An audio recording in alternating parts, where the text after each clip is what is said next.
ঢাকা বিশ্ববিদ্যালয় সিরাত মাহফিল 2024 বাস্তবায়ন কমিটির প্রতি যারা আমাকে এখানে দাঁড়াবার সুযোগ করে দিয়েছেন, আমি কোনো ভূমিকা ছাড়াই আমার মূল বক্তব্যে প্রবেশ করতে চাই। আর তার আগে আমি দুটি কথা প্রাসঙ্গিক বলে রাখতে চাই। সেটি হলো, কেন প্রিয় নবী সাল্লাল্লাহু আলাইহি সাল্লাম সম্পর্কে আমাদের জানতে হবে। আমি জানি না এখানে মুসলিম ছাড়া অন্য ধর্মাবলম্বী আমাদের কোনো ভাই বা বোন আছেন কি না, কিন্তু মিডিয়ার মাধ্যমে আমার কথা হয়তো বা পরবর্তীতে তারা শুনতে পাবেন। আমি তাদেরকে সহ বলতে চাই, মুসলিম অমুসলিম যে কোনো মানুষ যদি তিনি সত্যি সত্যানুসন্ধানী হয়ে থাকেন, আমার মনে হয় তার জীবনে একবার হলেও মুহাম্মদ সাল্লাল্লাহু আলাইহি সাল্লামের জীবনী পাঠ করে দেখা উচিত। কারণ একজন মানুষ দুনিয়ার আলো দেখার আগেই বাবাকে হারিয়েছেন, পৃথিবীর আলো দেখার পরপরই মাকে হারিয়েছেন। বাবা এবং মা দুজনকে মানুষ যখন একেবারে শৈশবের শুরুতে হারিয়ে ফেলেন, ঠিক এরকম পরিস্থিতিতে একটা শিশুর জীবনের সামনের দিনগুলো কত কঠিন হয় সেটা বলার অপেক্ষা রাখে না। প্রিয় নবী সাল্লাল্লাহু আলাইহি সাল্লামের জীবনে দুঃখ এবং কষ্ট এখানে শেষ হয়নি, বরং শুরু হয়েছে। কৈশোরে যেতে না যেতেই তার সবচেয়ে বড় অবলম্বন, তার সবচেয়ে বড় আশ্রয়দাতা দাদা আব্দুল মুত্তালিবের ছায়াও তিনি হারিয়েছেন। এবং তিনি সামান্য একটু যখন সমাজে মাথা উঁচু করে দাঁড়াচ্ছিলেন, ততক্ষণে তার বহু চ্যালেঞ্জ সামনে চলে এসেছে। আর ঠিক সেই সময়টাতে তাকে ঘর থেকে যিনি সর্বাত্মক সহযোগিতা করছেন, ভেতর থেকে যিনি তাকে অনুপ্রেরণা দিচ্ছিলেন, তার সেই সহধর্মিনী খাদিজা রাদিয়াল্লাহু তাআলা আনহা, আর বাহির থেকে যিনি তাকে আশ্রয় দিচ্ছিলেন, সহযোগিতা করছিলেন, তার একমাত্র অবলম্বন ছিলেন, পায়ের তলের মাটি ছিলেন সেই চাচা আবু তালেব। ঠিক একই সময় আল্লাহ রাব্বুল আলামিন এই দুটি ছায়াকেও তার মাথার উপর থেকে সরিয়ে নিলেন।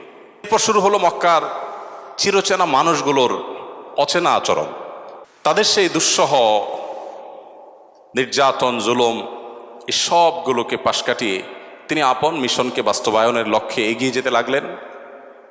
যখন মক্কাতে আর থাকতে পারছিলেন না, আল্লাহর নির্দেশে হিজরত করলেন মদিনায় গিয়ে। সেখানে একটু শান্তিতে বসবাস করবেন সেই সুযোগটাও তাকে দেয়া হয়নি।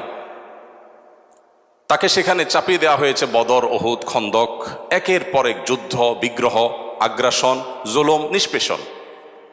একটি একটি করে বাধা পেরিয়ে তিনি মাত্র মদিনায় হিজরতের পর 10 বছরের মধ্যে গোটা পৃথিবীর মোড় পরিবর্তন করে তার মিশনকে সাকসেসের সর্বোচ্চ শিখরে পৌঁছে তারপর দুনিয়া থেকে চলে গেলেন। একজন মানুষ যার পৃথিবীর আলো দেখার আগে থেকেই বিপদ মাথার উপর ছিল, পৃথিবীতে আসার পর পদে পদে একটার পর একটা পায়ের তলের মাটিগুলো সরে যেতে লাগলো। মৃত্যুর আগ মুহূর্ত পর্যন্ত যার বিরুদ্ধে এত ষড়যন্ত্র, এত বাধা, এত বিপত্তি, এত সংকট, এত কিছুর পরও মাত্র 10 বছরে গোটা পৃথিবীর মোড়কে পরিবর্তন করে পৃথিবীর নতুন ইতিহাস রচনা করে যে মহানায়ক চলে গেলেন, যে মহামানব চলে গেলেন, আপনি অন্য ধর্মাবলম্বী মানুষ হলেও আপনি সত্যানুসন্ধানের দৃষ্টির কারণে শুধুমাত্র এই লোকটি সম্পর্কে আপনার জানা প্রয়োজন। যে মানুষটির সামগ্রিক জীবনে একটি জায়গা পাওয়া যায় না যে জায়গাটি দেখে বলা যায় যে এখানে তিনি একটি ভুল সিদ্ধান্ত গ্রহণ করে সরি বলতে বাধ্য হয়েছেন। আপনাদের কারো জানা আছে? তার জীবনী যারাই লিখেছেন তাদের কেউ কিন্তু এরকম কোনো জায়গা বের করতে পারেননি যে 63 বছরের জীবনে 63 সেকেন্ডের জন্য এমন কোনো সিদ্ধান্ত গ্রহণ করেছেন যার জন্য তাকে প্রায়শ্চিত্ত করতে হয়েছে। কে সে মানুষ? কি ছিল তার জীবনীতে? কিভাবে সম্ভব? আমরা তো আমাদের জীবনকে পরিবর্তন করবার জন্য, আমাদের ফ্যামিলির অর্থনৈতিক অবস্থাকে শুধুমাত্র পরিবর্তন করবার জন্য 30-40 বছরের কেরিয়ার অনেক সময় যথেষ্ট হয় না।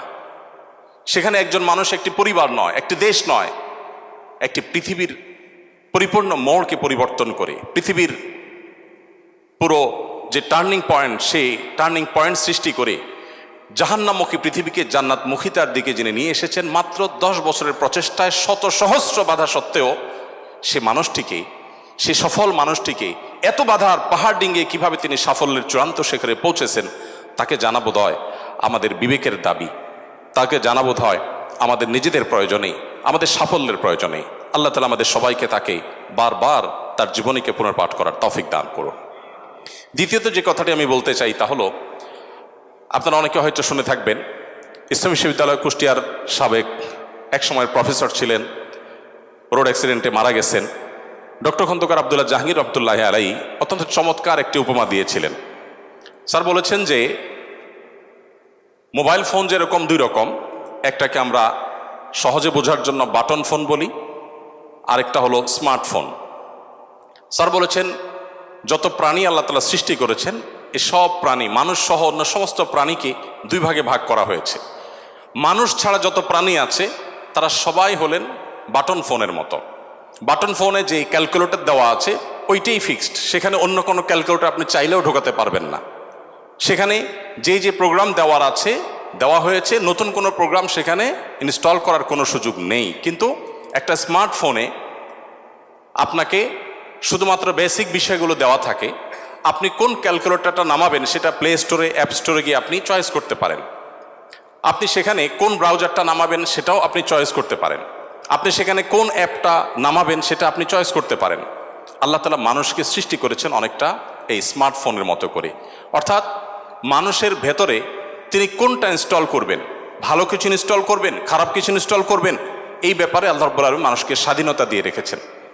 আর মানুষ যেহেতু কাউকে না কাউকে অনুসরণ করে এবং তার ভেতরে যদি কিছু না কিছু ইনস্টল করতেই হয়, এই প্রয়োজনে একজন মানুষ মুহাম্মদ সাল্লাল্লাহু আলাইহি সাল্লামকে পাঠ করা, তাকে জানা তার জীবনে গুরুত্বপূর্ণ। কারণ তিনি তার আল্লাহর দেওয়া ব্রেইনে, মেধায়, তার ভেতরে তিনি মুহাম্মদ সাল্লাল্লাহু আলাইহি সাল্লামের আদর্শকে ইনস্টল করবেন কিনা এই সিদ্ধান্তটা নেওয়ার জন্য তাকে জানা প্রয়োজন। সম্মানিত উপস্থিতি, সেই প্রিয় নবী সাল্লাল্লাহু আলাইহি সাল্লামকে জানার জন্য আমি আপনাদেরকে বিনীতভাবে অনুরোধ করতে চাই। গোটা পৃথিবীতে যত মানুষ এখন ইসলামে এসেছেন, কিয়ামত পর্যন্ত হয়তো যত মানুষ ইসলামে আসবেন, তাদের সবার উপর অ্যানালাইসিস করলে তারা কি কারণে ইসলামে এসেছেন, অন্তত বিগত দিনে যারা ইসলামে এসেছেন তাদেরটা যদি অ্যানালাইসিস করা হয় তাহলে দেখা যাবে, আমি অন্তত আমার অভিজ্ঞতার আলোকে বলতে পারি, যত মানুষ ইসলাম গ্রহণ করেছেন, ইসলামে এসেছেন, আমি প্রত্যেককে নতুন মুসলিম হয়েছেন তাদেরকে জিজ্ঞাসা করার চেষ্টা করেছি কোন কারণে আপনি ইসলামে এসেছেন। কারণ আমরা মুসলমানরা তো আমাদের আচার আচরণ, আমাদের কাজ কারবার দিয়ে আপনাদেরকে অভিভূত করে ইসলামের সৌন্দর্য আমাদের কর্মকাণ্ডের মাধ্যমে ফুটিয়ে তুলেছি, এমনটি ঘটার কথা নয়। তাহলে কি কারণে আপনি ইসলামে এসেছেন? যত মানুষ ইসলামে এসেছে তার মধ্যে উল্লেখযোগ্য সংখ্যক ইসলামে এসেছেন কোরআন পাঠ করে, আর অবশিষ্ট যারা ইসলামে এসেছেন তাদের বড় অংশ ইসলামে এসেছেন প্রিয় নবী সাল্লাল্লাহু আলাইহি ওয়াসাল্লামের সিরাত পাঠ করে। বিধায় আমি আপনাদের সবাইকে উদাত্ত আহ্বান রাখতে চাই যে আপনার জীবনে একবার নয়, বারবার করে প্রিয় নবী সাল্লাল্লাহু আলাইহি ওয়াসাল্লামকে জানুন, তার জীবনের শুরু থেকে শেষ পর্যন্ত নির্মোহভাবে পড়ুন। আমি নিশ্চিত করে বলতে পারি যে এটি আপনাকে প্রশান্তির চরম শেখরে পৌঁছে দিবে, আপনার ইমানের মিটারকে অনেক বেশি উপরে তুলে দিবে। আল্লাহ তাআলা আমাদের সবাইকে সেই তৌফিক দান করুন। সম্মানিত উপস্থিতি, প্রিয় নবী সাল্লাল্লাহু আলাইহি সাল্লামের জীবনের বিভিন্ন দিক নিয়ে আপনারা আলোচনা শুনেছেন। আমি খুব সংক্ষেপে প্রিয় নবী সাল্লাল্লাহু আলাইহি সাল্লাম কিভাবে দুর্বলদের আশ্রয় কেন্দ্র ছিলেন সে বিষয়ে কিছু কথা আরজ করতে চাই। প্রিয় নবী সাল্লাল্লাহু আলাইহি সাল্লাম সবসময় দুর্বলদেরকে আগলে রাখার চেষ্টা করতেন, দুর্বলদের পক্ষে কথা বলতেন। আজ 2024-এর যেই সময়টাতে আমরা দাঁড়িয়ে কথা বলছি, আজকের পৃথিবীতে দুর্বলদের পক্ষে কথা বলাটা ফ্যাশনে পরিণত হয়েছে। আপনারা জানেন, দুর্বল মানুষদেরকে নিয়ে কেউ কাজ করলে সমাজে তাকে হিরো মনে করা হয়। আজকের সমাজে দুর্বলদের নিয়ে কাজ করলে তাদেরকে নিয়ে মানুষ অনেক গর্ব করে। এটা গর্বের একটা ব্যাপার যে কেউ দুর্বলদেরকে নিয়ে কাজ করছে। আমরা সুন্নাহ ফাউন্ডেশন থেকে অসহায় দুস্থদের জন্য কাজ করছি। আপনারা অনেকে আমাদেরকে সেজন্য মোবারকবাদ জানাচ্ছেন, শুভেচ্ছা জানাচ্ছেন, আমাদেরকে প্রেরণা দিচ্ছেন, ধন্যবাদ আপনাদের প্রতি। কিন্তু আমি যেটি বলতে চাচ্ছি যে আজ থেকে ঠিক ১৫০০ বছর আগের পৃথিবীতে যদি আমরা ফিরে যাই তাহলে আমরা লক্ষ্য করলে দেখতে পাবো সেই পৃথিবীতে দুর্বলদের পক্ষে কথা বলাটা ফ্যাশন তো দূরের কথা, সবচেয়ে বড় চ্যালেঞ্জের বিষয় ছিল। আজকের এই অনুকূল পৃথিবীতে দাঁড়িয়ে আপনি দাস-দাসীর অধিকার, আপনি শ্রমিকের অধিকার, আপনি নারীর অধিকার, আপনি অন্য ধর্মাবলম্বী সংখ্যালঘুদের অধিকার নিয়ে কথা বলতে পারেন। এই কথা বলাটা অনেক নিরাপদ, অনেক ফ্লেক্সিবল পরিবেশ আপনি দেখেন। কিন্তু মুহাম্মদ সাল্লাল্লাহু আলাইহি সাল্লাম যখন দুর্বলদের পক্ষে কথা বলেছেন, তখন পৃথিবীতে দুর্বলদের পক্ষে কথা বলাটা সহজ কাজ ছিল না, এটা লাইফ রিস্কের ব্যাপার ছিল, কিন্তু সে কাজটা তিনি করেছেন। সম্মানিত উপস্থিতি, প্রিয় নবী সাল্লাল্লাহু আলাইহি সাল্লাম তিনি দুর্বলদের পক্ষে যে কথা বলেছেন, সেটা আজ আমরা অনেকে যে দুর্বলদের পক্ষে কথা বলি নানা পার্থিব উদ্দেশ্যে, তার সেই দুর্বলদের পক্ষাবলম্বনটা পার্থিব কোনো উদ্দেশ্যে ছিল না। আমরা অনেকে আজ দুর্বলদের পক্ষে কথা বলি কোনো সংস্থার কোনো প্রজেক্ট পাওয়ার জন্য। আমরা অনেকে দুর্বলদের পক্ষে কথা বলি কোনো প্রজেক্ট পেয়েছি সেই টাকা হালাল করবার জন্য। আমরা অনেকে দুর্বলদের পক্ষে কথা বলি, সোশ্যাল মিডিয়াতে প্রচুর লাইক কমেন্ট পাওয়া যাবে সেজন্য। আমরা অনেকে দুর্বলদের পক্ষে কথা বলি, এর পেছনে আমাদের পার্থিব কোনো স্বার্থ আছে সেই কারণে। মুহাম্মদ সাল্লাল্লাহু আলাইহি সাল্লাম সেই ব্যক্তি ছিলেন যিনি দুর্বলদের পক্ষে কথা বলেছেন প্রচণ্ড প্রতিকূল পরিবেশে। তার সেই কথার বিপরীতে তাকে থ্যাঙ্কস বলার মতো পৃথিবীতে কোনো মানুষ ছিল না তখন। মুহাম্মদ সাল্লাল্লাহু আলাইহি সাল্লাম দুর্বলদের পক্ষে কি বলেছেন এটা নিয়ে ঘন্টাকে ঘন্টা কথা বললেও, কি করেছেন তাদের জন্য ঘন্টাকে ঘন্টা আলোচনা করলেও শেষ হবে না। কিন্তু সময় খুবই সংক্ষিপ্ত, আমি এই জন্য মোটা দাগে মূল কথাগুলোতে চলে যেতে চাই। সর্বপ্রথম যেটি বলতে চাই, প্রিয় নবী সাল্লাল্লাহু আলাইহি সাল্লামের আবু দাউদ, তিরমিজি এবং নাসাই বর্ণিত এক হাদিস থেকে আমরা জানতে পারি, তিনি বলেছেন, তোমরা তোমাদের যে সমস্ত দুর্বল মানুষেরা আছে সেই সমস্ত দুর্বল মানুষদের ব্যাপারে আমার কাছে তালাশ করবে, খোঁজ খবর নিবে, তাদের জন্য কোনো কিছুর প্রয়োজন হলে আমাকে বলবে। কেন? কারণ তোমরা জানো যে তোমাদের আল্লাহ তাআলার তরফ থেকে যে রিজিক প্রাপ্ত হও, ফাইন্নামা তুরজাকুন ওয়া তুনসারুনা বিদুআফাইকুম, তোমাদের যারা দুর্বল আছেন সে দুর্বল এবং অসহায় মানুষগুলোর উসিলায়, তাদের কারণে আল্লাহ তাআলা তোমাদেরকে যুদ্ধ বিগ্রহে শত্রুর বিপক্ষে জয় দিয়ে থাকেন, সেগুলো তাদের কারণে দেন। আবার একইভাবে তোমাদের যে রিজিক আল্লাহ তাআলা দিয়ে থাকেন, এই রিজিকটা তোমাদের মধ্যে থাকা যে দুর্বল মানুষগুলো আছে তাদের কারণে আল্লাহ তাআলা দিয়ে থাকেন। সম্মানিত উপস্থিতি, এই হাদিসের মাধ্যমে নবী সাল্লাল্লাহু আলাইহি সাল্লাম বোঝাতে চেয়েছেন তার আশেপাশে দুর্বল মানুষেরাই বেশি থাকে। আপনারা জানেন বেলাল, আম্মার, সোহেব, আরও যে সমস্ত সাহাবী ছিলেন, সালমান ফারসি রাদিয়াল্লাহু তাআলা আনহু সহ, এই সমস্ত অসহায় মানুষগুলো একাধারে বহিরাগত, বাহির থেকে আসা। আরবের মানুষরা বাহিরের মানুষদেরকে মানুষ মনে করতে কুণ্ঠাবোধ করে অনেকে, বা বেশিরভাগ। সেই সময়ের বাস্তবতা ছিল অনেকটা সেরকম। নবী করিম সাল্লাল্লাহু আলাইহি সাল্লাম সেই পরিস্থিতিতে বাহির থেকে আসা সালমান ফারসি শুধু তার পরামর্শে গোটা মদিনার চতুর্পাশে পরীক্ষা খনন করা সেই কষ্টসাধ্য কাজ শুরু করে দিয়েছিলেন। তিনি বেলাল রাদিয়াল্লাহু তাআলা আনহুর মতো একজন নিগ্রো, ইথিওপিয়ান এবং বাহির থেকে আসা কৃতদাস ছিলেন, সেই মানুষটিকে নবী সাল্লাল্লাহু আলাইহি সাল্লাম মুয়াজ্জিন বানিয়েছেন। আজ আমাদের সমাজে মুয়াজ্জিন মানে খুব সাদামাঠা একটা পদ, তখন মুয়াজ্জিন ছিলেন নবী করিম সাল্লাল্লাহু আলাইহি সাল্লামের পর সবচেয়ে মসজিদের মধ্যে থাকা সম্মানজনক পদ। নবী করিম সাল্লাল্লাহু আলাইহি সাল্লাম এভাবে দুর্বল সাহাবীদেরকে যে আগলে রাখতেন, দুর্বল সাহাবীদের মধ্যে তিনি থাকতেন এমনভাবে যে আজ নেতারা যদি অন্যদের সাথে চলে, নেতা কে এটা পরিচয় দেওয়ার প্রয়োজন হয় না। কোনো পাওয়ারফুল ব্যক্তি, কোনো নেতা, তিনি যদি তার অনুসারীদেরকে সাথে নিয়ে অনুসারীদের বেষ্টিত হয়ে হাঁটেন, তো তাকে চেনার জন্য কারো জিজ্ঞেস করতে হবে না। আমাদের প্রিয় নবী সাল্লাল্লাহু আলাইহি সাল্লাম তিনি যখন সাহাবীদের মধ্যে বসা থাকতেন, তখন বাহির থেকে আসা মানুষরা জিজ্ঞেস করতে হতো, মান ফিকুম মুহাম্মদ, তোমাদের মধ্যে মুহাম্মদ লোকটা কে? আপনি চিন্তা করুন, তার বসার মোড়টা এমন ছিল যে অন্য 10 জন সাধারণ সাহাবীর মধ্যে তিনি নিজেকে মিশিয়ে ফেলতেন। তার মধ্যে কোনো অহংকার ছিল না, এমনভাবে দুর্বলদের সাথে নিজেকে মিশিয়ে ফেলতেন যে বাহির থেকে আসা মানুষ তার অ্যাটিটিউড দেখে, তার বডি ল্যাঙ্গুয়েজ দেখে চেনার কোনো উপায় ছিল না যে মোহাম্মদ নেতা লোকটি কে সাল্লাল্লাহু আলাইহি ওয়াসাল্লাম। সম্মানিত উপস্থিতি, ঠিক একইভাবে আমরা জানি নবী করিম সাল্লাল্লাহু আলাইহি সাল্লাম কারা জান্নাতবাসী, জান্নাতি লোকদের মার্কা কি, সেটা বলতে গিয়ে বলেছেন যে আলা আখবিরুকুম বিআহলিল জান্নাহ, তোমাদেরকে কি আমি বলে দিব না যে তোমাদের মধ্যে বিচরণকারী মানুষদের মধ্যে কারা কারা জান্নাতি, জান্নাতি হিসাবে তোমরা কাদেরকে সুধারণা করতে পারো, তাদের আলামত কি, যে আলামত দেখে তুমি অনুমান করবে, আন্দাজ করবে লোকটা জান্নাতি। নবী করিম সাল্লাল্লাহু আলাইহি সাল্লামের পর নিজে জবাব দিয়ে বলেছেন, কুল্লু দাঈফিন মুতাদাঈফ, যে সমস্ত মানুষগুলো দুর্বল, বিনয়ী, নিরীহ, এই মানুষগুলো জান্নাতি। অর্থাৎ যদি তাদের ঈমান অন্য সব বিষয়গুলো ঠিকঠাক থাকে, পাশাপাশি তিনি যদি নিরীহ গোছের হন, বিনয়ী হন, বিনম্র হন, তিনি যদি খুব বেশি অহংকারী, অনেক বেশি রূঢ় স্বভাবের না হন, তাহলে এই মানুষগুলো জান্নাতি হওয়ার এটি একটি বড় লক্ষণ। এখানে নবী করিম সাল্লাল্লাহু আলাইহি সাল্লাম দুর্বলতাকে জান্নাতি হওয়ার, নবী সাল্লাল্লাহু আলাইহি সাল্লাম দুর্বলতাকে বা বিনয়কে জান্নাতি হওয়ার লক্ষণ হিসাবে উল্লেখ করেছেন। এখান থেকে বোঝা যায় দুর্বলদের অবস্থান তার কাছে কেমন ছিল। আমরা নবী সাল্লাল্লাহু আলাইহি সাল্লামের যে দুর্বলদের প্রতি তার যে ভালোবাসা, তাদের অধিকার আদায়ের প্রচেষ্টা, তাদেরকে সমাজে তাদের যথাযথ অধিকার ফিরিয়ে দেওয়ার প্রচেষ্টা, সে সম্পর্কে যদি আমরা কয়েকটা উপমা দিতে চাই, আমরা একজন একজন করে বলতে চাই। নারীদের ব্যাপারে বলতে চাই, ইতিমধ্যে ওবায়দুল্লাহ হামজা সাহেব আলোচনা করেছেন নারীদের সম্পর্কে, কিছু কথা হয়তো রিপিট হবে, তারপর আমি সংক্ষেপে শুধুমাত্র টাচ করে যাই। আপনারা জানেন নবী সাল্লাল্লাহু আলাইহি সাল্লাম যে সমাজে এসেছেন, সেই সমাজে নারী হিসাবে জন্মগ্রহণ করাটা এটা একটা অপরাধ ছিল। জীবন্ত কন্যাকে নিজের বাবা নিজে হাতে পুঁতে ফেলতো শুধুমাত্র কন্যা হওয়ার কারণে। আল্লাহ কোরআনে বলেছেন, ওয়া ইযা বুশিরা আহাদুহুম বিল উনসা যাল্লা ওয়াজহুহু মুসওয়াদ্দান ওয়া হুয়া কাযীম, কারোর কন্যা সন্তান হয়েছে এই সংবাদটা তাকে দেয়া হলে তার মুখটা কালো হয়ে যেত। এরকম ভয়ঙ্কর এক বাস্তবতার মধ্যে নবী সাল্লাল্লাহু আলাইহি ওয়াসাল্লাম এসেছেন। আমি আবারও বলছি, আজকের সমাজে নারী অধিকার নিয়ে কথা বলা এটা অনেক সহজ।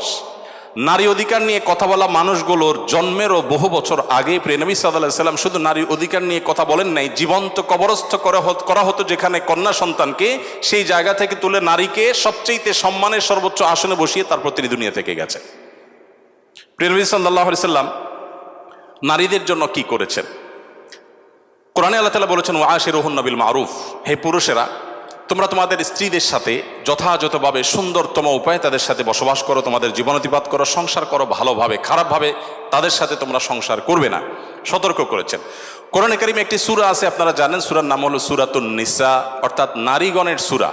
কোরআনে কিন্তু পুরুষগণের সূরা নামে কোনো সূরা নেই, সূরাতুর রিজাল নামে কোনো সূরা নেই, কিন্তু সূরাতুন নিসা নামে সূরা আছে, এবং সেটা ছোটখাটো 2-4-5 আয়াতের সূরা না, কোরআনের সবচেয়ে বড় সূরাগুলোর একটি। এবং কোরআনে শুধুমাত্র নারীদের বিধিবিধান বর্ণনা করবার জন্য সূরা তাহরিম, সূরা তালাক, অনেকগুলো সূরা আল্লাহ তাআলা নাজিল করেছেন স্পেশাল নারীদের বিধিবিধান বর্ণনা করবার জন্য। পুরুষদের জন্য আলাদা কোনো স্পেশাল বিধিবিধান, তাদের অধিকার, তাদের করণীয়, তাদের বিষয়গুলোকে আলোকপাত করবার জন্য কোনো আলাদা স্পেশাল কোনো সূরা নেই।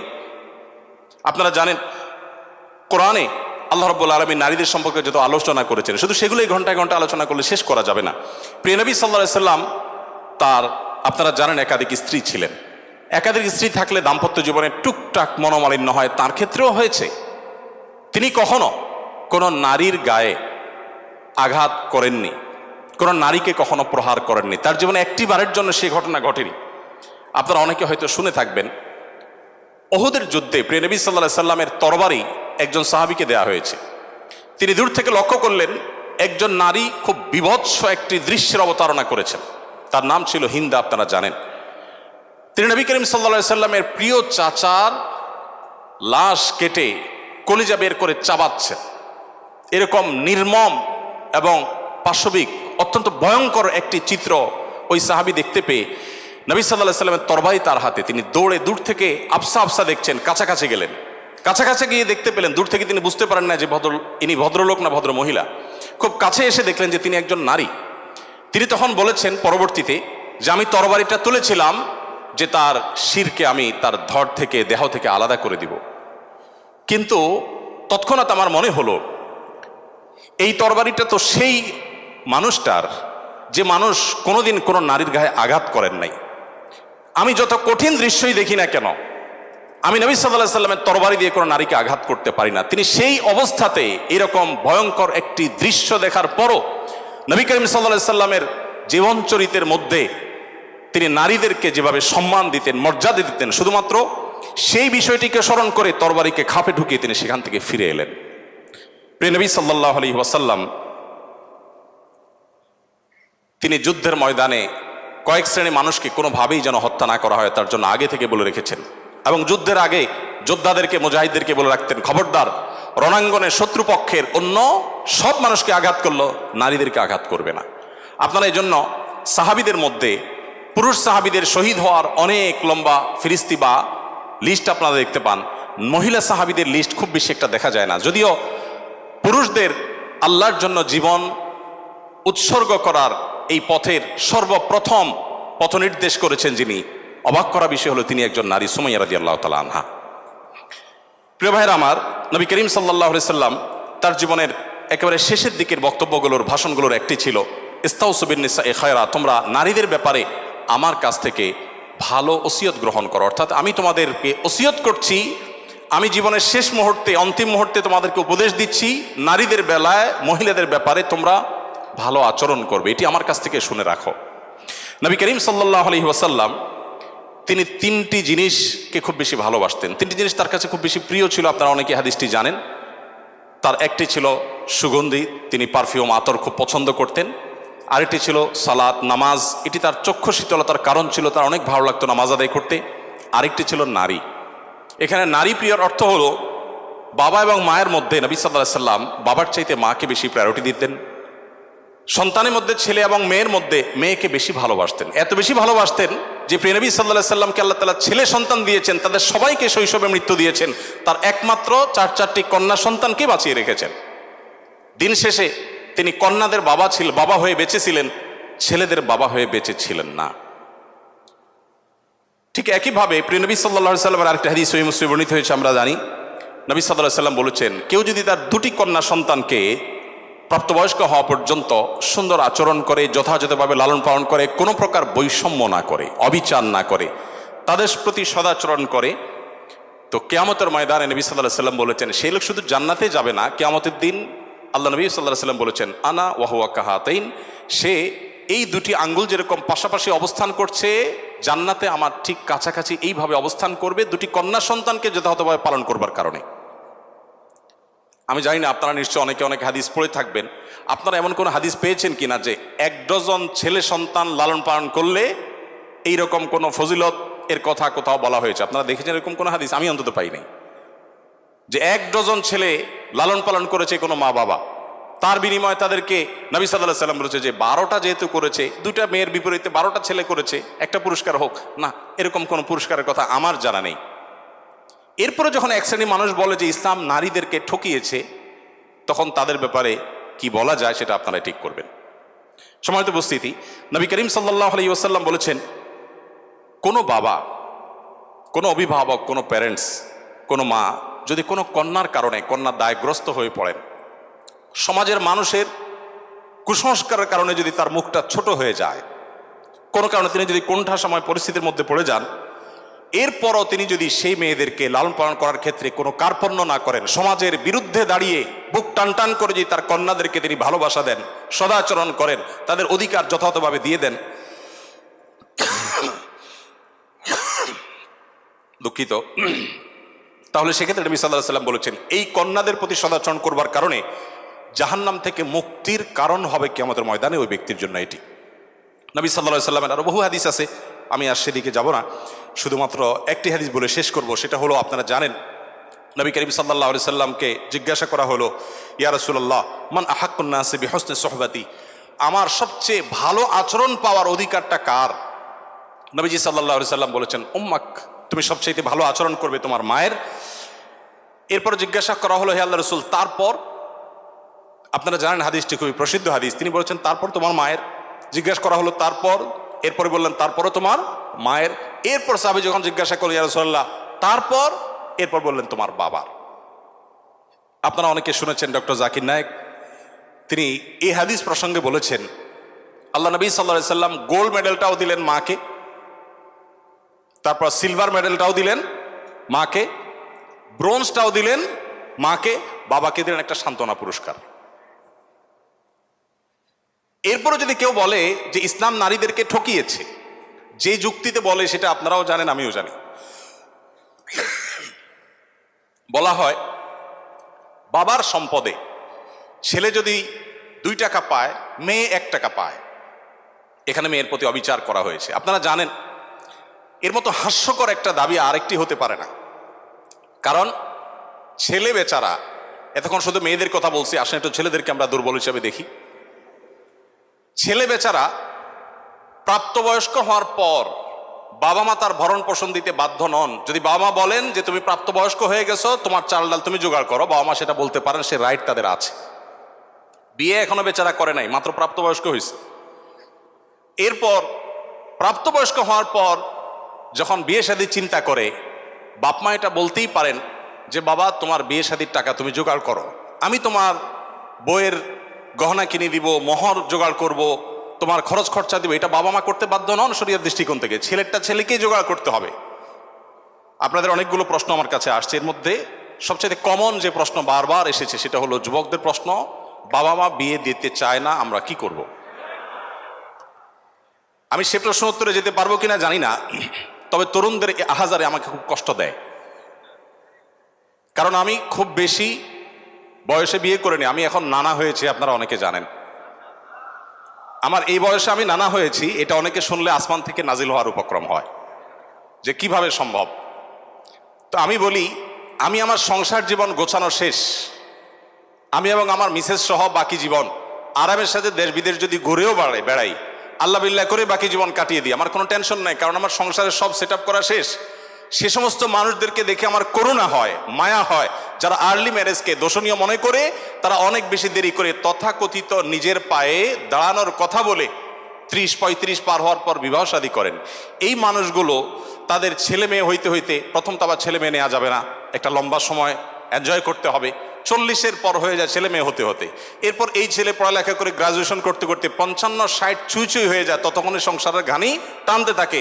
আল্লাহ না করুন ছেলেটা যদি অমানুষ হয়, এই বেচারা বৃদ্ধ বয়সে আর যাওয়ার কোনো উপায় নাই। আবার সন্তান তো একটা বা দুইটা বেশি নেওয়া যাবে না, তাহলে তার দুঃখের কোনো শেষ আছে?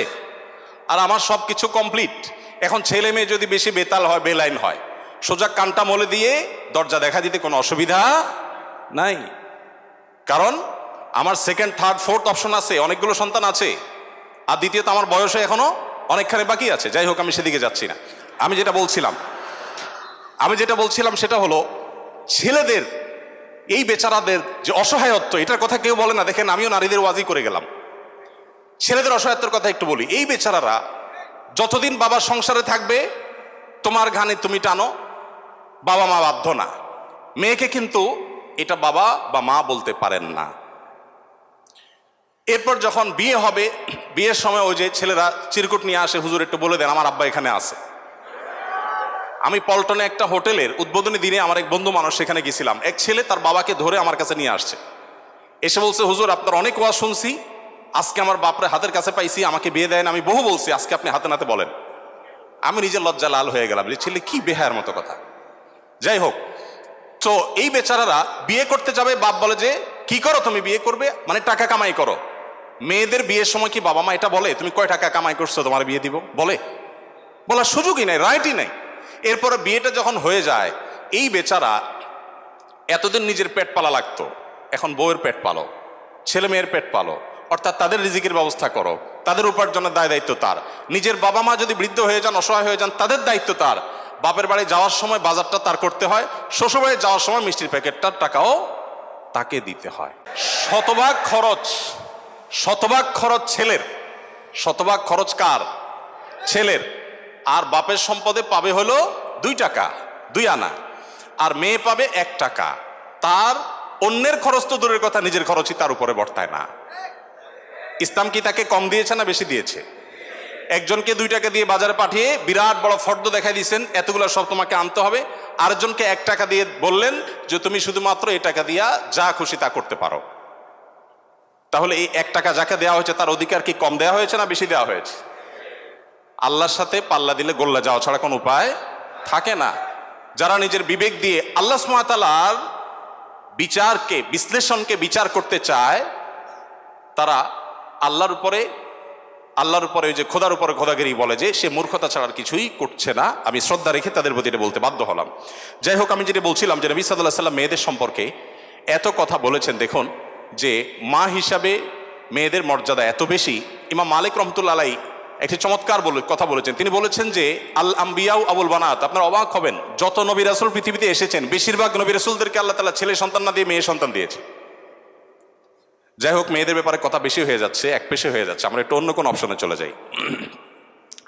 এরপরে যেটি বলতে চাই তা হলো বিধবা এবং ইয়েতিমদের ব্যাপারে। দেখুন, ইয়েতিম বিধবার ব্যাপারে নবী করিম সাল্লাল্লাহু আলাইহি সাল্লাম বলেছেন, বুখারীতে হাদিসটি বর্ণিত হয়েছে, আস-সাইলাল আরমালাতি ওয়াল মাসাকিন কাল মুজাহিদি ফি সাবিলিল্লাহ আও কাল্লাযী ইয়াকুমুল লাইলা ওয়া ইয়াসুমুন নাহার।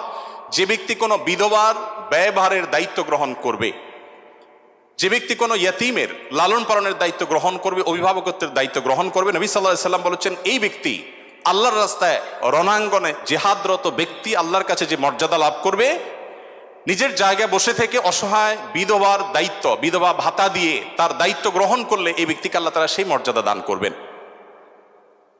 আপনি এরকম কোনো হাদিস দেখাতে পারবেন না যে একটা লোক বেচারার বউ মরে গেছে, মনমরা থাকে, যদি কোনো ভদ্র মহিলা তার আশ্রয় দেওয়ার জন্য তিনি অনুপযুক্ত হওয়া সত্ত্বেও নিজেকে পেশ করেন, উপস্থাপন করেন, আর তার আশ্রয় হয়ে যান, তাহলে নবী সাল্লাল্লাহু আলাইহি সাল্লাম বলেছেন তার এই পুরস্কার আছে। নিশ্চয়ই ভালো কাজের সওয়াব আছে, কিন্তু আলাদা পার্টিকুলার কোনো সওয়াবের কথা নবী সাল্লাল্লাহু আলাইহি সাল্লাম বলেন নাই। কিন্তু একজন বিধবার ব্যাপারে কিন্তু সেই কথা বলা হয়েছে। ইয়েতিমের ব্যাপারে নবী সাল্লাল্লাহু আলাইহি ওয়াসাল্লাম বলেছেন, আনা ওয়া কাফিলুল ইয়াতীমি কাহাতাইন, আমি এবং ইয়েতিমের অভিভাবক, যিনি ইয়েতিমের দায়িত্ব নেন, এই দুইজন এই দুটি আঙ্গুলের মতো পাশাপাশি জান্নাতে অবস্থান করবো। আপনারা অনেকে বলতে পারেন যে জান্নাতে এই লোক নবীর কাছে থাকবে, এর আগে শুনলাম দুইটা কন্যা লালন পালন করলে সেও নবী সাল্লাল্লাহু আলাইহি ওয়াসাল্লামের কাছে থাকবে, তো নবী সাল্লাল্লাহু আলাইহি ওয়াসাল্লামের কাছে কতজন থাকবে? আসলে দুনিয়াতে আমরা একজনের সাথে আরেকজন হাঁটতে পারি, আখিরাতকে আমরা দুনিয়ার মতো কম্পেয়ার করি বা বিবেচনা করি, আখিরাতের বিষয়টা সম্পূর্ণ ভিন্ন। নবী সাল্লাল্লাহু আলাইহি ওয়াসাল্লামের জান্নাত এটা তো দুনিয়ার কোনো প্রাসাদের মতো হবে না, বিশাল বড় জগৎ নিয়ে হবে।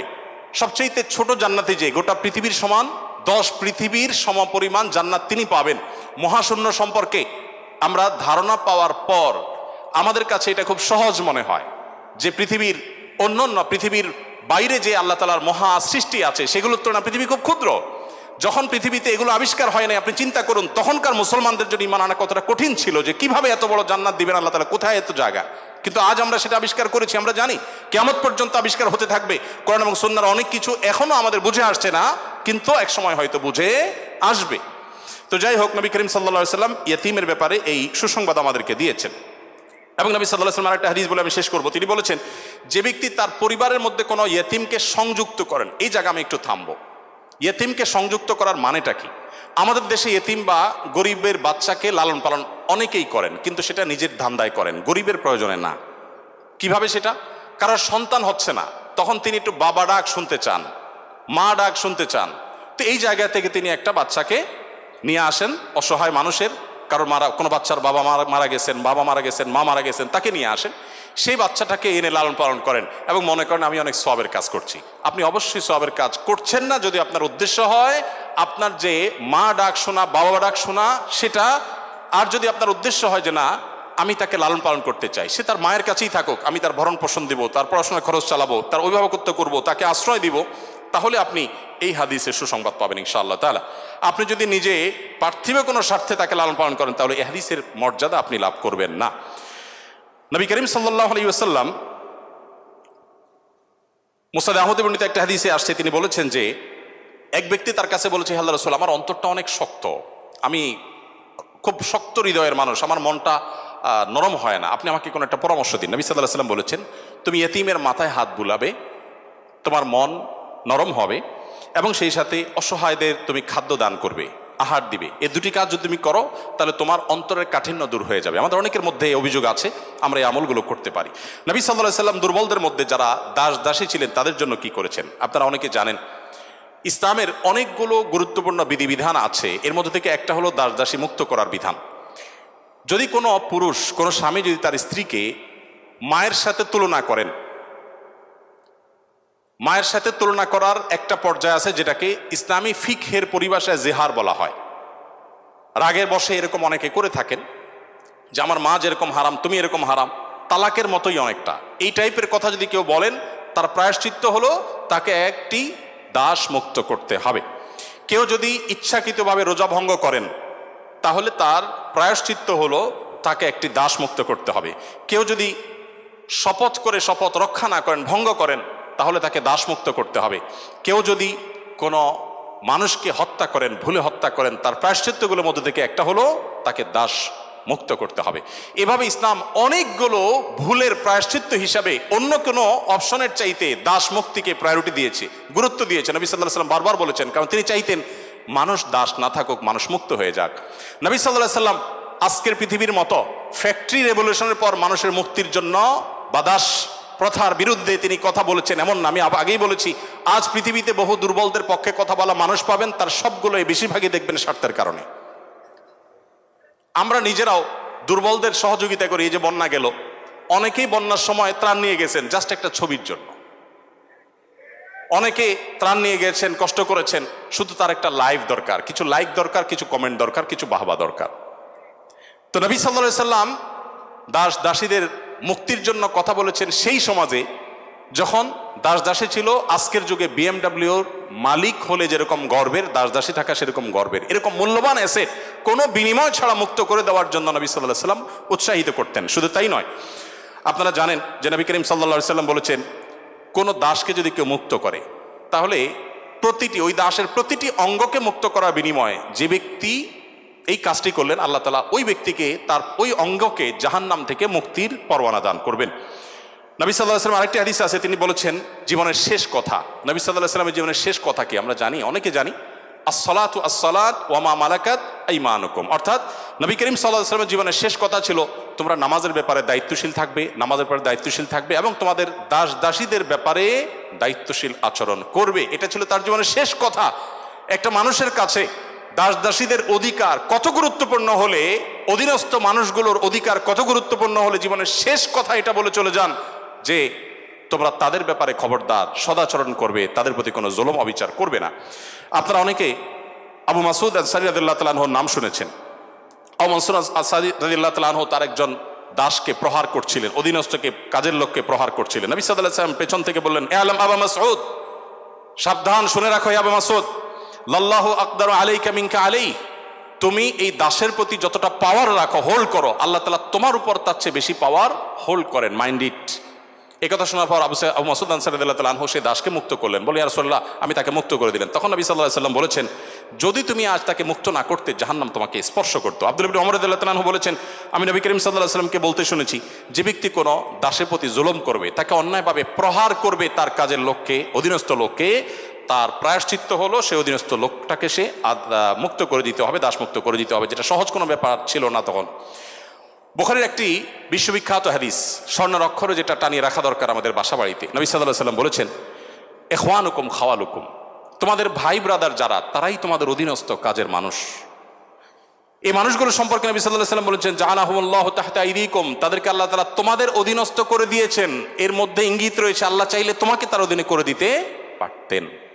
অতএব ফামান কানা আখুহু তাহতা ইয়াদি, যে ব্যক্তি তার ভাই তার অধীনে থাকবে, অর্থাৎ কোনো দাস, কোনো দাসী অথবা যে কোনো কাজের মানুষ, এই হাদিসে দাস দাসী কথা বলা হয়নি, যে কোনো কাজের লোক, অধীনস্থ মানুষ যদি কারোর অধীনে থাকে, ফালইউতইমহু মিম্মা ইয়াকুল, তাহলে সে যা খায় একই কোয়ালিটির খাবার যেন তাকে অফার করে, এবং সে যা পোশাক পরে একই কোয়ালিটির পোশাক যেন তাকে পরায়। একটু থামতে চাই এখানে। আপনি একটু কল্পনা করুন, এমন একজন মানুষের, যিনি অনেক পয়সার মালিক, অনেক বড় পদ হোল্ড করেন, তিনি তার ড্রাইভার, তার জন্য যখন পোশাক কিনছিলেন, একই সময় তার নিজের পোশাকও কিনছিলেন। একই পোশাক যেটা তার জন্য কিনেছেন, সেম পোশাক ড্রাইভারের সাইজ অনুযায়ী, একই কোয়ালিটির, একই কালারের, একই জিনিস ড্রাইভারের জন্য কিনেছেন। এই দৃশ্যটা কি কল্পনা করা যায়?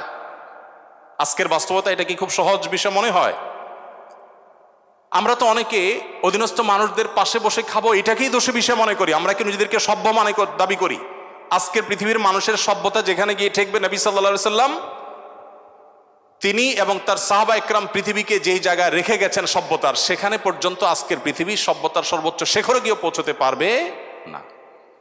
নবী করিম সাল্লাল্লাহু আলাইহি ওয়াসাল্লাম তিনি, তাকে একবার জিজ্ঞাসা করা হলো যে, হে আল্লাহ রাসূল, আমাদের যে কাজের লোক আছে, খাদেম আছে, এই লোকগুলোর যত ভুল করে কয়বার মাফ করা যায় আপনি একটু বলেন? মানে এটা সীমা আছে তো, কতবার মাফ করা যায়? নবী করিম সাল্লাল্লাহু আলাইহি ওয়াসাল্লাম চুপ থাকলেন। লোকটা আবার একই কথা বললেন, নবী সাল্লাল্লাহু আলাইহি ওয়াসাল্লাম চুপ থাকলেন। তিনি আবার যখন বললেন, নবী করিম সাল্লাল্লাহু আলাইহি ওয়াসাল্লাম বলেছেন, দিনে 70 বার মাফ করবা। কতবার? এর মানে হলো তুমি নিজেকে নিয়ন্ত্রণহীন করবে না। এই বিষয়ে অবশ্য ওয়াজ করা অনেক সহজ, আমল করা অনেক কঠিন। আল্লাহ তাআলা আমাদেরকে আমলের তৌফিক দান করুন। এভাবে নবী করিম সাল্লাল্লাহু আলাইহি ওয়াসাল্লাম দুর্বলদের পক্ষে, দুর্বলদের অধিকার আদায়ের জন্য অনেক কথা বলেছেন। সেই সময় যখন দুর্বলদের পক্ষে কথা বলা আজকের মতো ফ্যাশনের বিষয় ছিল না। আজ যারা অধিকারের কথা বলে, তাদের জন্মেরও হাজারো বছর আগে প্রিয় নবী সাল্লাল্লাহু আলাইহি ওয়াসাল্লাম এই মানুষগুলোর অধিকার আদায় করে উন্নতির চরম শিখরে রেখে গেছেন। পৃথিবী আবার তাদেরকে অবনমন করেছে। আজ সেজন্য আমাদেরকে কথা বলতে হচ্ছে। সম্মানিত উপস্থিতি, নবী করিম সাল্লাল্লাহু আলাইহি ওয়াসাল্লাম তিনি অন্য ধর্মাবলম্বীদের অধিকার নিয়ে যত কথা বলেছেন, অনেক লম্বা কথা বলতে হবে, আমার হাতে একেবারে সময় নেই। আমি শুধু এটুকু বলবো, আল্লাহ তাআলা কোরআনে কারিমে বলেছেন, লা ইয়ানহাকুমুল্লাহু আনিল লাযিনা লাম ইউকাতিলুকুম ফিদ-দীন ওয়া লাম ইখরিজুকুম মিন দিয়ারিকুম আন তাবাররুহুম ওয়া তুকসিতু ইলাইহিম ইন্নাল্লাহা ইউহিব্বুল মুকসিতিন। যে সমস্ত অন্য ধর্মাবলম্বীরা তোমাদেরকে তোমাদের দেশ থেকে বের করে দেয়নি, তোমাদের উপর কোনো যুদ্ধ চাপিয়ে দেয়নি, অর্থাৎ শান্তিপূর্ণ সহাবস্থান করছে, তাদের প্রতি সদাচরণ করতে তোমাদের আল্লাহ তোমাদেরকে নিষিদ্ধ করেনি না, বরং আল্লাহ তাআলা সদাচরণকারী, ন্যায়নিষ্ঠ আচরণকারীকে ভালোবাসেন। তার মানে সংখ্যালঘুদের প্রতি, অন্য ধর্মাবলম্বীদের প্রতি কোনো মুসলিম যদি সদাচরণ করে, এই লোক আল্লাহর ভালোবাসা পাবে। বাংলাদেশে মানুষ ধর্মপ্রাণ, এদেশে ওলামা একরাম দায়িত্বশীল। এই জন্য আমি প্রায় বলি, আমাদের আশেপাশে অন্য যে কোনো দেশের সংখ্যালঘুদের চাইতে আমাদের দেশের সংখ্যালঘুরা আলহামদুলিল্লাহ অনেক ভালো আছে, সেজন্য আমরা অনেক হ্যাপি এবং সুখী। আমরা চাই তারা আরো ভালো থাকুক। আমাদের আশেপাশের বিভিন্ন দেশে বহু ধর্মীয় দাঙ্গা হয়েছে, শত শত মানুষ মারা গেছে। বাংলাদেশের আজও পর্যন্ত কখনোই ধর্মীয় দাঙ্গায় শত শত মানুষ তো দূরের কথা, ডজন ডজন মানুষ মারা গেছে এমন কোনো ঘটনা কখনো শোনা।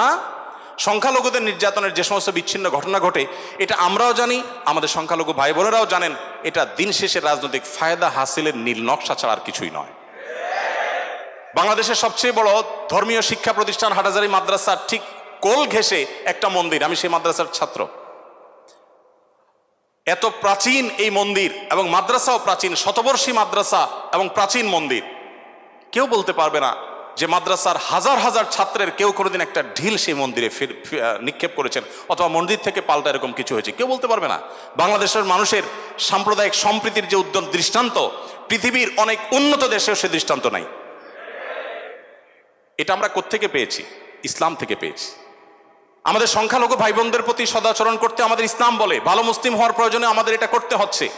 অতএব আমরা যত বেশি ভালো মুসলিম হতে পারবো, আমাদের সংখ্যালঘু ভাই বোনরাও তত নিরাপদে থাকবেন। নবী সাল্লাল্লাহু আলাইহি সাল্লাম বলেছেন, যেই ব্যক্তি কোনো অমুসলিম, যিনি মুসলিম ভূখণ্ডে বসবাস করার পারমিশন নিয়ে আসছেন, ধরুন বাইরে থেকে ভিসা নিয়ে এসছেন, অনুমোদিত তার বসবাসটা, এরকম কোনো অন্য ধর্মাবলম্বীকে যদি কোনো মুসলমান হত্যা করে, এই মুসলমান এই হত্যার কারণে জান্নাত তো দূরের কথা, জান্নাতের ঘ্রাণও সে পাবে না। মানুষটা কিন্তু অন্য ধর্মাবলম্বী। নবী সাল্লাল্লাহু আলাইহি সাল্লাম একটা ইহুদির লাশ নিয়ে যাওয়া হচ্ছিল, তিনি সম্মান প্রদর্শন করলেন। সাহাবীরা বললেন, ইয়া রাসূলুল্লাহ, ইহুদির লাশ আপনি সম্মান প্রদর্শন করছেন? নবী সাল্লাল্লাহু আলাইহি সাল্লাম বলেছেন, আলাইসাত নাফসা, সে কি মানুষ না? লোকটা ইহুদি হতে পারে কিন্তু তিনি মানুষ না। আব্দুল্লাহ ইবনে ওমর রাদিয়াল্লাহু তাআলার বাসায় ছাগল জবে হয়েছে, তিনি বাহির থেকে এসে জিজ্ঞাসা করলেন, আহাদাইতুম লিজারনাল ইয়াহুদি, আমাদের ইহুদি প্রতিবেশী বাসায় গোশত পাঠিয়েছো? বাসার লোকজন বলল, না তো। তখন তিনি বললেন, আল্লাহ রাসূল সাল্লাল্লাহু আলাইহি সাল্লাম প্রতিবেশীর অধিকার নিয়ে এত কথা বলেছেন যে নিজের সম্পদে তাদের হিস্সা আল্লাহ তাআলা নির্ধারণ করে দেওয়ার উপক্রম হয়েছিল, আর তোমরা কেন প্রতিবেশী বাসায় খাবার পাঠাওনি? আমাদেরকে আরো ডেভেলপ করতে হবে। আমাদের আশেপাশে কোনো হিন্দু বসবাস করেন, আপনার পাশে ফ্ল্যাটে, পাশের বাড়িতে, আপনি কয়দিন তার বাসায় খাবার পাঠিয়েছেন, গিফট পাঠিয়েছেন? অথচ ইসলাম কিন্তু সেই নির্দেশ আমাদেরকে করে। যাই হোক, নবী করিম সাল্লাল্লাহু আলাইহি ওয়াসাল্লাম চতুষ্পদ জন্তু, পশু পাখির প্রতি তার যে দয়া ছিল, তারা দুর্বল, তারা অসহায়, তাদের পক্ষে নবী সাল্লাল্লাহু আলাইহি ওয়াসাল্লামের যে অবস্থান ছিল, একবার আপনারা জানেন বিখ্যাত হাদিস, নবী সাল্লাল্লাহু আলাইহি ওয়াসাল্লাম বলেছেন যে অনেক আগের একটি ঘটনা, এক লোক তিনি যাচ্ছিলেন কোথাও পানি পান করার জন্য, কোন একটা কুয়াতে তিনি নেমেছেন, উঠে দেখতে পেলেন একটি কুকুর পিপাসায় সেরকম অসফস করছে। তখন তিনি তার পোশাক খুলে পানিতে চুবিয়ে, সে পানির চিবিয়ে ওই কুকুরকে খাওয়ালেন। এই হাদিসটি দুই রকম আছে, একজন পুরুষের ক্ষেত্রে আছে, তিনি তার পায়ের মোজা খুলেছেন, একজন নারীর কথা আছে, তিনি তার ওড়না খুলে এই কাজটি করেছেন। ওই নারী ব্যভিচারিণী হওয়া সত্ত্বেও আল্লাহ তাআলা একটি প্রাণীর প্রতি এই ভালোবাসা, এই সম্প্রীতি দেখাবার জন্য তাকে মাফ এবং নাজাত দিয়ে দিয়েছেন। নবী সাল্লাল্লাহু আলাইহি ওয়াসাল্লাম বলেছেন যে এর বিপরীতে একজন নারী, আপনারা সেটাও শুনেছেন অনেকে, যে একটি ইবাদত গুজার একজন নারী একটি বিড়ালকে বেঁধে রেখেছিলেন এবং সে বিড়ালকে বেঁধে রাখতে রাখতে এক পর্যায়ে না খেয়ে বিড়ালটি মারা গেছে, তাকে খাদ্য দেননি। শুধুমাত্র এই কারণে তিনি ইবাদত গুজার হওয়া সত্ত্বেও আল্লাহ তাআলা ওই নারীকে জাহান্নামী হিসাবে ঘোষণা করেছেন, শুধু একটা প্রাণীর জীবনের প্রতি এই হেয়ালিপনা করার জন্য। এখন প্রাণী তো দূরের কথা, মানুষের জীবন আমরা শেষ করে ফেলছি নির্দয়ভাবে। নবী করিম সাল্লাল্লাহু আলাইহি সাল্লামের আরো হাদিস আমরা জানি, একটা পাখির দুটি বাচ্চাকে কেউ একজন ধরে নিয়ে গেলেন। নবী আলাইহিস সালাম যখন দেখলেন এই কাজটি কেউ করেছে, তখন বললেন যে কে কাজটি করেছো? তখন নবী করিম সাল্লাল্লাহু আলাইহি সাল্লাম তাকে ডেকে বললেন, যাও, এই যে পাখি, মা পাখিটা সে ছটফট করছে আমি দেখতে পাচ্ছি, এই বাচ্চাগুলোকে সেখানে রেখে আসো, এটা তোমার জন্য জায়েজ নাই, মা পাখির বাচ্চাগুলোকে তুমি ছিনিয়ে আনবে জাস্ট তোমার বিনোদনের জন্য। তখন নবী করিম সাল্লাল্লাহু আলাইহি সাল্লাম ওই নির্দেশ সাহাবীকে করেছেন এবং ভৎসনা করেছেন এই কাজটি করবার জন্য। এর বিপরীতে আরেকটা ঘটনা আমরা জানি, এর পাশাপাশি আরেকটা ঘটনা আমরা জানি, নবী সাল্লাল্লাহু আলাইহি সাল্লাম এক ব্যক্তিকে দেখলেন তিনি পিপিলিকার উপদ্রব থেকে বাঁচার জন্য আগুন দিয়ে পোড়াচ্ছেন। তিনি বলেছেন, খবরদার, লা ইউআযযিবু বিন-নার ইল্লা রাব্বুন নার, আগুন দিয়ে পুড়িয়ে নির্মম ভাবে তুমি এটাকে হত্যা করতে পারো না। যদি হত্যা করতেই হয় তাহলে তুমি এমনি পিষে মেরে ফেলো, অন্য কোনো ভাবে মেরে ফেলো, নির্মম ভাবে তুমি মারতে পারো না। আমাদের অনেকে দেখবেন যে ওই যে এক ধরনের আঠা পাওয়া যায় ইঁদুর মারা, সে আঠা দিয়ে ইঁদুর মারার চেষ্টা করেন, নির্মম ভাবে মৃত্যু, হত্যা করা বা নিধন করা, এটা জায়েজ নাই। সে আপনাকে উপদ্রব করে, আপনি হত্যা করতে পারেন, কিন্তু নির্মম ভাবে হত্যা করবার বা হত্যাকে আপনি এনজয় করবেন, এই অধিকার আপনাকে ইসলাম দেয়নি। নবী করিম সাল্লাল্লাহু আলাইহি ওয়াসাল্লাম তার সাহাবী আব্দুল্লাহ ইবনে সাঈদ ইবনে জুবায়ের বলেছেন যে সাহাবী আব্দুল্লাহ ইবনে ওমর রাদিয়াল্লাহু তাআলা আনহু একবার যাচ্ছিলেন, দেখলেন যে কুরাইশের কিছু যুবক কিছু পাখিকে বেঁধে রেখে তীর নিক্ষেপ করছিলেন হাত সই করার জন্য, এবং ওই পাখিগুলোর যে মালিক তাকে বলেছেন যেটা লাগবে না মিস হবে, ওই তীরটা তোমার, বিনিময়ে তুমি তীর পেয়ে যাবে, আর লাগলে তো পাখি মারা যাবে। এটা জাস্ট মজা করছিল তারা। দেখেন আল্লাহ নবী সাল্লাল্লাহু আলাইহি ওয়াসাল্লামের সাহাবী আব্দুল্লাহ ইবনে ওমর যখন এসেছেন, জাস্ট তাকে দেখেছে, দেখার সাথে সাথে দৌড়ে পালিয়ে গেছে তারা, ওই যুবকরা। কারণ জানেন যে নবী সাল্লাল্লাহু আলাইহি ওয়াসাল্লামের সাহাবী কোনো প্রাণীর প্রতি নির্মমতাকে সহ্য করবেন না, চলে গেছে তারা। তখন এবার আব্দুল্লাহ ইবনে ওমর রাদিয়াল্লাহু তাআলা আনহু বলেছেন, আল্লাহ লানত এবং অভিশাপ নাজিল হয় ওই মানুষগুলোর প্রতি যারা কোনো প্রাণীকে এরকম বিনোদনের জন্য জাস্ট তীর মেরে গুলি মেরে বিভিন্নভাবে লক্ষ্যবস্তু তাদেরকে বানায়। নবী করিম সাল্লাল্লাহু আলাইহি ওয়াসাল্লামের জীবনের বহু ঘটনা আছে, আমরা বলে শেষ করতে পারবো না, আমি একেবারে শেষের দিকে চলে আসছি। একবার নবী করিম সাল্লাল্লাহু আলাইহি ওয়াসাল্লাম একটি ওট দেখতে পেলেন, খুব ক্ষীণকায়, জীর্ণশীর্ণ, দুর্বল, এবং তার চোখে পানি। নবী সাল্লাল্লাহু আলাইহি ওয়াসাল্লাম তার শরীরের উপরে খুব আলতো করে হাত বুলিয়ে দিলেন। তখন সেই ওটের আচরণ দেখে বর্ণনাকারী সাহাবী বলছেন, মনে হচ্ছিল সে অনেকটা প্রশান্তি অনুভব করেছে। তখন তিনি ওটের মালিককে ডেকে বললেন যে এই ওটকে তুমি কেন ভালো করে খাবার দাবার দাও না, তার ব্যাপারে তুমি আল্লাহকে কেন ভয় করো? নবী সাল্লাল্লাহু আলাইহি ওয়াসাল্লাম তাকে সতর্ক করলেন।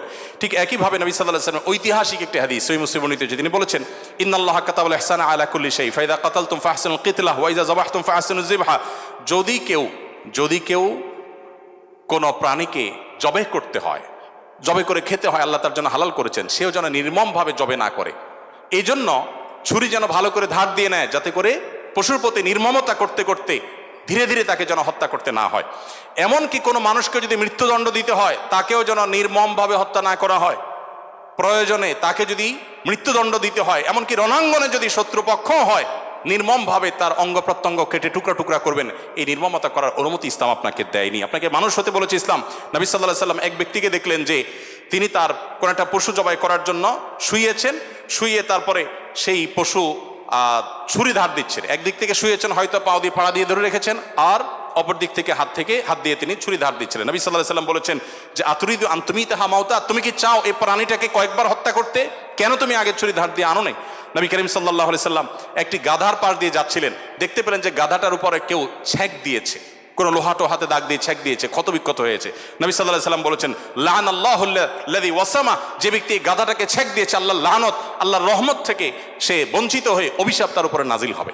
নবী করিম সাল্লাল্লাহু আলাইহি ওয়াসাল্লাম এক ব্যক্তিকে দেখলেন যে তিনি বলছেন, হে আল্লাহর রাসূল, আমি যখন ছাগল জবাই করি তখন আমি যাতে অপ্রয়োজনীয় কষ্ট দিতে না হয়, নির্মমতা করতে না হয়, সেদিকটা খেয়াল করে। নবী সাল্লাল্লাহু আলাইহি ওয়াসাল্লাম বলেছেন, রাহিমাকুল্লাহ, তুমি যদি ছাগলের প্রতি দয়া পরবশ হও, আল্লাহ তাআলা তোমার প্রতি দয়া পরবশ হবেন।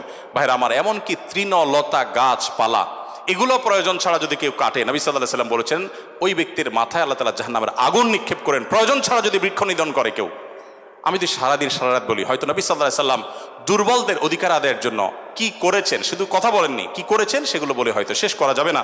আমাদের সময় অনেক আগেই শেষ হয়ে গেছে, আমি শুধুমাত্র শেষের দিকে আসছি এবং বলতে চাই, আজকে যে জায়গায় আমি দাঁড়িয়ে কথা বলছি, এই বিশ্ববিদ্যালয় সহ বহু বিশ্ববিদ্যালয়, বিশেষ করে পাবলিক বিশ্ববিদ্যালয়গুলো, যেগুলো মেধাবীদের, দেশের সবচেয়ে বড় ভালো মেধাবীদের সবচেয়ে বড় বিচরণ ক্ষেত্র, এই জায়গা থেকে আমাদের আনন্দের অনেক ইতিহাস যেমন রচিত হয়েছে, দুই একটি দুঃখের এবং বেদনার ঘটনাও এখানে ঘটতো। তার মধ্যে থেকে একটি হলো র্যাগিংয়ের ঘটনা। নতুন একজন শিক্ষার্থী, যেখানে পুরাতন শিক্ষার্থী বা বড় ভাইদের কাছে, সিনিয়রদের কাছে স্নেহ ভালোবাসা পাওয়ার কথা, র্যাগিংয়ের নামে তাকে অপমানিত করা, অপদস্থ করা, তাকে হ্যারাসমেন্ট করা, তাকে অপমান অপদস্থ করে পশুর মতো বুনো আনন্দে মেতে ওঠা, এটা আমাদের দেশের অনেক শিক্ষা প্রতিষ্ঠানের একটি অঘোষিত কালচারে পরিণত হয়েছিল। আমরা আশা করব এই পশুত্ব, এই নির্মমতা, এটা আমাদের দেশে আর কোনো শিক্ষা প্রতিষ্ঠানে কোনোদিন ফিরে আসবে না। আমরা সবাই যদি দায়িত্বশীল হই, আমরা সবাই যদি মানুষ হই, ভালো মুসলমান হতে হলে ভালো মানুষ আমাদেরকে হতে হবে। আমরা যদি ভালো মানুষ হই, তাহলে আমাদের দ্বারা এরকম ঘটনা কখনো ঘটতে পারে না। একজন মানুষের কষ্ট কারোর আনন্দের কারণ হতে পারে না। নবী করিম সাল্লাল্লাহু আলাইহি ওয়াসাল্লাম বলেছেন, যে ব্যক্তি কোনো ছোটদের প্রতি স্নেহ করে না, ভালোবাসে না, সে আমার উম্মত না। ছোট এবং জুনিয়রদের প্রতি যদি স্নেহ মমতা না থাকে, ভালোবাসা না থাকে, সে আর যা হোক নবী করিম সাল্লাল্লাহু আলাইহি ওয়াসাল্লামের উম্মত হিসাবে পরিচিতি পাবে না। অতএব র্যাগিংয়ের এই অপসংস্কৃতিকে ঝেঁটিয়ে শিক্ষা প্রতিষ্ঠানগুলো থেকে বিদায় করতে হবে আপনাদেরকেই। সবাই রাজি আছেন তো ইনশাআল্লাহ? আল্লাহ তাআলা আমাদের সবাইকে সেই তৌফিক দান করুন।